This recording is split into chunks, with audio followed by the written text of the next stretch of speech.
Hi everyone, welcome back to this channel. My name is Ashish. I'm a junior doctor working in the UK. In today's video, we'll talk about how competitive UK training posts are and how difficult or easy it is to get into training posts for IMGs. This has been a very common question which is asked to me on my Instagram page. So that's why I decided on making this video.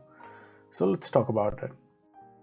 To begin with, UK training posts usually start at CT1 level for most specialties, and this is core training level, or they can start at ST1 in case of run-through specialties like GP training, radiology, neurosurgery. So how do doctors look for competition? Most of the doctors look at competition ratios, which are calculated by dividing the total number of posts available for a specialty by the total number of applications for that year. As you can see in this table, these are the competition ratios for 2021. This table has a column for specialty, the level at which the training begins, the applications, the number of posts, and ratio, which is calculated by dividing the posts with the applications.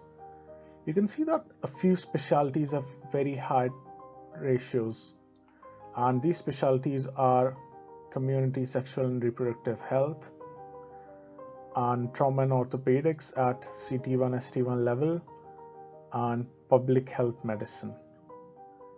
So let's talk about what this all means.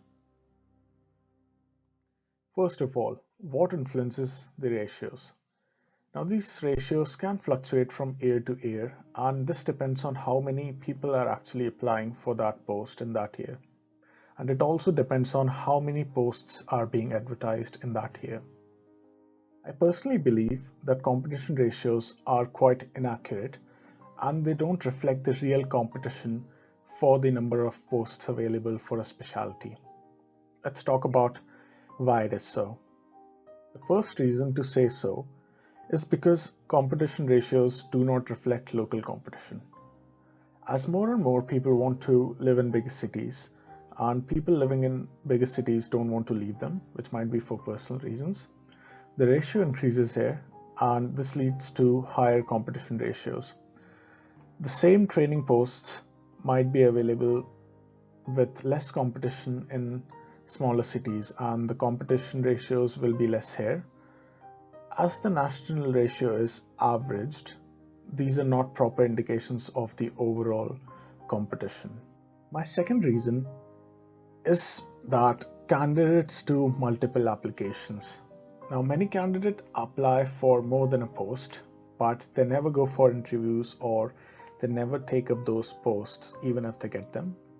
This negatively influences the competition ratios for these training posts.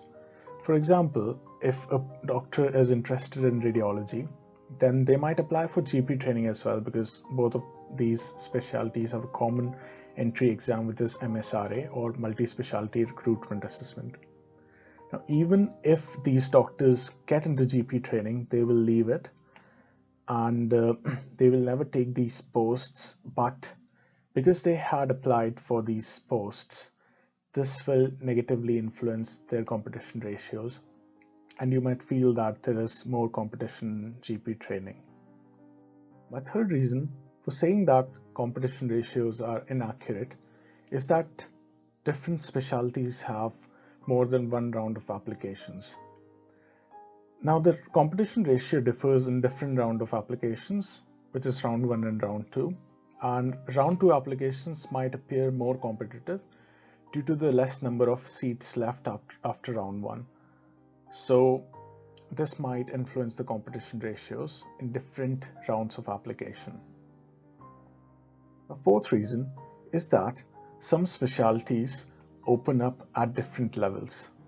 For example, some specialties are advertised at ST1 and ST3 level or later, like neurosurgery, trauma and orthopedics, general surgery, etc. The competition ratios are very different for these, and they might appear very competitive due to this fact. For example, the competition ratio for trauma and orthopedics is 24.56 at ST1 level, but it is 5.72 at ST3 level. So this is a very common question which is asked, and this is that should I apply for a training post with a higher competition ratio or not, or should I just change my specialty if there is very high competition in that, so that I can just skip the competition and become a consultant sooner. According to my personal opinion, you should always apply for the post you want to train in rather than looking at the competition which is around these posts. If you have a focused portfolio and you are able to show commitment to the specialty, then you're very likely to get in. Another question which is asked is, what if I get a training post in a smaller hospital? Should I take it or should I leave it? Now, UK training programs are very different to the post-graduation which we have in our home countries, where we want to train in bigger hospitals because they have good consultants, or they see a lot of patients there, or they might be having some other perceived value. UK training programs are different because they are structured and uniform across all training regions in England, Scotland, Wales and Northern Ireland. They have a common curriculum, they have common exit exams, and you'll have to reach a set of standards irrespective of where you train from. So it doesn't matter if you train from a bigger hospital or a smaller hospital, because you'll get the same degree and you will be recognized at the same level after completing your exit exams, irrespective of where you train from. I hope that I'm able to clear a few doubts which you have in your mind regarding this topic. If you support my work on YouTube, you can do so by clicking on the subscribe button, clicking on the like button, and sharing this video with your friends. See you in another video.